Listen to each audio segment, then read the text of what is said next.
Mike Florio, Pro Football Talk, who has been, some Browns fans don't like that he's come out on the side of the league a lot. After the hearing, he's come more on the side of Watson. So distinct sense of optimism for Watson emerging from the 3-day disciplinary hearing before Judge Sue L. Robinson, based on the quality of evidence submitted by the league in support of the quest for a minimum suspension of 1 year. If Watson doesn't receive a significant suspension, there will be strong negative reaction from some. However, there's a distinct chance that Robinson's decision will fall far short of the outcome the NFL wants, which is that at least a year away from it. All right, a lot to unpack there with that. Let's welcome in G. Bush. He is the host of the Ultimate Cleveland Sports Show, as well as Barbershop from 8 until noon, 92.3 The Fan. G. Bush, it's sounding positive, I would say, from what sources are reporting from those disciplinary hearings that went on 3 days. There's a lot to unpack there. I guess the one thing that I saw, and I think a lot of people were really keen into, and I don't know the exact language, but no force, no violent, no coercion was involved in with Deshaun Watson in the testimonies that they brought forth on behalf of the league. So if you're the league and you present the cases, and so we already start with there was no indictment from a grand jury, okay? Then you present your cases. Out of the 12 cases, I think they presented 5. Out of those 5 cases, no coercion, no no force, no any of that, no violence or anything associated with that. So when you start boiling it down to its lowest common denominators, we start to ask yourself, okay, well, what are we suspending here? Granted, nobody will say that your behavior in a place of business is something that I think anybody will frown upon. And I have to feel like I should be obligated to say that all the time. My mom would be like, hey, you put yourself in a situation where you ain't supposed to be doing that kind of stuff in no place of business anyway. Right? Like that's just the way a lot of people come out on that end. But when you take a look at it, there's a couple of things that hit. First, it's basically saying they went along with it. He didn't force anybody to do anything. And then when you get down to the second part, the league is admitting unprecedented.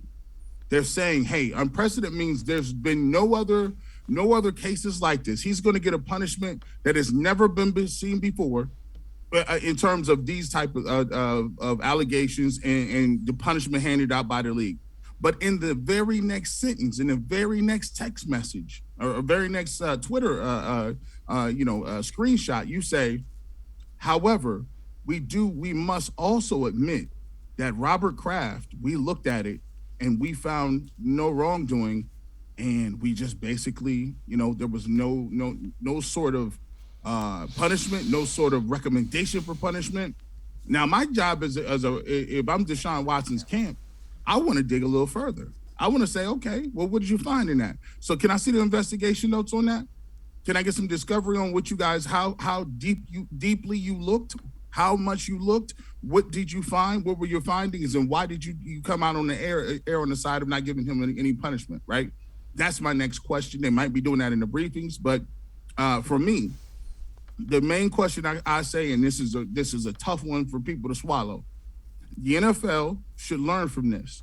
If you really want, if it turns out that Deshaun Watson does not get the indefinite suspension or the year suspension that they want, well, then they should just make sure that when these things come up, no matter if you're a player, a coach, an owner, a GM, a media relations person, or the janitor.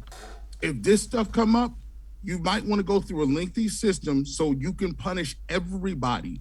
Because if it comes down to a point, Deshaun Watson doesn't get the suspension they don't want to get, guess what? It was because that they didn't give any sort of suspension to Robert Kraft, and you can't justify that. Yeah, and I agree with you. I think, as you said, I think they're were some situations that you don't want a guy that's the head of your business or the face of your franchise to be in.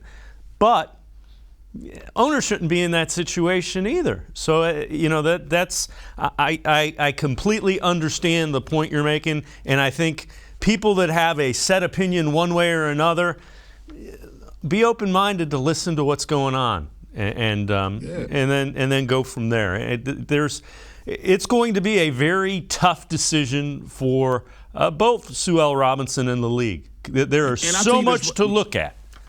One final thing. If they would have, if they would have came out and said, Daniel Snyder, Robert Kraft, I know you didn't commit a crime, you didn't get charged for it, but there is a level of a fine, a draft pick, a suspension, any of that. If they would have at least had a hearing and gave him some level of punishment, then guess what? People would have had nothing to stand on with Deshaun Watson, because we could have pointed to say, hey, look, they punished one of the most powerful people in the world. They're about that life. They're about doing what's right. And so if they got punished, you know good and well you're going to get punished as a quarterback, as a player in this organization or in the league. So if they would have just came out and did something, this wouldn't even be here. I would have had no legs to stand on. Nobody would have either. Because at the end of the day, all you want is due process, right? Under the same circumstances.